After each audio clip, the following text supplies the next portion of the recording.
Senator Ted Cruz sits on the Senate Judiciary Committee. He was part of President George W. Bush's 2000 Florida recount team. And Senator, it's always an honor to have you on this program. Thanks for being here. Good morning, Maria. It's good to be with you. First, assess where we are. You heard this weekend what we saw in terms of President-elect and Vice President-elect from the media. What do you believe is the status of this race? Well, I think that is way premature. At this point, we do not know who has prevailed in the election. The media is desperately trying to get everyone to coronate Joe Biden as the next president. But that's not how it works. The media does not get to select our president. The American people get to elect our president. And at this point, we've got numerous states that are very closely and vigorously contested, from Pennsylvania to Georgia to Arizona to New Mexico to Michigan to Wisconsin. In all of those states, there are serious disputes about the vote totals.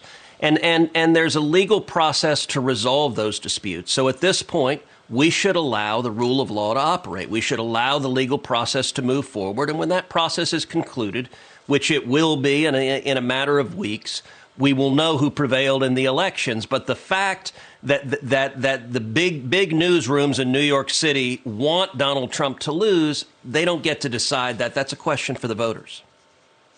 We are looking at multiple recounts in multiple states. We just heard from Rudy Giuliani. He's going to be dropping a lawsuit in Pennsylvania tomorrow. Other lawsuits throughout the week. He said by the end of the week, he'll have 5 lawsuits, and there are 10 states, he says, that are potentially stolen. 800,000 votes in question, according to Rudy Giuliani. Walk us through the process. You are a constitutionalist, an expert on the Supreme Court. How does this work in terms of the federal court system with these lawsuits pending? Well, we've seen multiple lawsuits already filed. I expect there will be more lawsuits filed, probably in each of those states that I mentioned, and maybe more. We may well see cases filed both in state court and in federal court. We will have trials on the matters that are contested. And the purpose of a trial is to hear evidence. We're hearing lots of allegations of a dead person voted. We heard a report from one county in Michigan where the election software mistakenly counted 6,000 votes that were cast for Donald Trump. It switched them to Joe Biden. Now, they apparently caught that. But that same software is used in 47 counties throughout Michigan. That needs to be examined to determine that there's not a problem counting the votes. And the legal process is how you resolve those questions. You know, one of the frustrating things, just as an American watching this, is you hear all these allegations of what's going on, and it's hard to know what the facts are. It's hard to know what the truth is. Well, we have a process for ascertaining the truth, which is that you can go and present evidence and test it in a court of law, and then those appeals will go up both through the state appellate system and the federal appellate system, and this case could very easily end up at the U.S. Supreme Court. You know, you mentioned Bush versus Gore, which I was part of representing then Governor George W. Bush. In the course of 36 days, we had multiple cases throughout the state of Florida. It went twice to the Florida Supreme Court. It went twice to the U.S. Supreme Court. It took 36 days to resolve, and we got an answer. I would expect a similar process to play out here, despite the media trying to tell everyone, give up, go home, we know who we want to win. That's not how it works. We need to follow the law, and that means allowing the legal process to play out. So we did not learn about the results from Gore versus Bush until December of that year, right? Yeah, that's right. And if you look at the federal statute that governs the timing of presidential elections, it actually anticipates that there will be recounts, that there will be contested litigation. If you look at the federal statute, December 12th is the date that the electors meet to vote. December 8th is what's called the safe harbor deadline, which is that any contest election before that, if it's resolved, that resolution is presumed valid. So the federal statute anticipates that there are going to be contests, there are going to be recounts. And here's one dynamic that's important to understand. Particularly in this COVID time, this has been a strange election. On Election Day, Donald Trump won a large majority of the votes counted on Election Day. That was true throughout the country.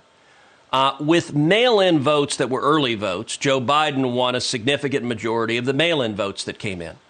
Now, in several states, we're going to see a recount process. A recount process, you look at those votes, you determine if they're accurate, if they're fraudulent, if they have sufficient signatures, if they meet the statutory standards for a legal vote.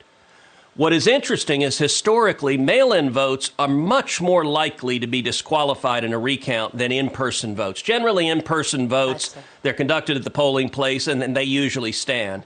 That means what we're likely to see in the next few weeks as the recounts go forward is that Joe Biden's very, very narrow majorities in some of these states, those totals are likely to drop if we see mail-in votes when they're examined being invalidated as contrary to the law. And so we could easily see, I believe President Trump still has a path to victory, and that path is to count every single legal vote that was cast, but also not to cast any votes that were fraudulently cast or illegally cast, and we have a legal process to determine what's legal and what isn't. Understood. I want to switch gears, ask you about the balance of power in the Senate ahead of these runoff races in January in Georgia. If you have a Chuck Schumer as majority leader, what does that look like? Tell me about the importance of this January runoff race, what it will mean for kitchen table issues for all of us. Yeah. Well, the next 2 months are extraordinarily important. It looks like right now in the Senate we're 52-48. The media still hasn't called North Carolina Tom Tillis, but it looks like Tom has a significant lead and is going to win that race. If that's the case, it means there are 2 Republican senators in a runoff in Georgia. That runoff is going to occur on January 5th. If the total is 52-48, if the Democrats win both of those seats, we have a Democratic Senate, assuming Joe Biden is president and Kamala Harris is vice president. If the Democrats win Georgia, they have a majority. If Republicans win, we have a majority. I cannot overstate how important to the country those 2 seats are. I'll be traveling to Georgia. I've spoken with both David Perdue and Kelly Loeffler, the 2 senators. I've told them I'm all in. Anything I can do to help, the answer is yes. And the difference, if we have a Chuck Schumer Senate and a Joe Biden presidency, they will pack the U.S. Supreme Court. They will end the filibuster. They will pass massive tax increases. They will pass the Green New Deal, destroying millions of jobs. If we have a Republican Senate, none of that happens. And so it really is, by the way, if they have a Democratic Senate, they'll add 2 new states to the country to give them, they believe, 4 new Democratic senators. So if you want to check, hopefully Joe Biden does not prevail at the end of this, but if you want to check on Joe Biden, if you don't want to go over the edge to the socialist abyss, Georgia is the big enchilada. I'm going to be there, and everyone who wants to see some semblance of calm and reason and sanity, Georgia's the battle where that's going to be determined. Understood, Senator. It's great to see you, and pick up the senator's book, One Vote Away. Senator Ted Cruz, good to see you this morning. Thank you, sir.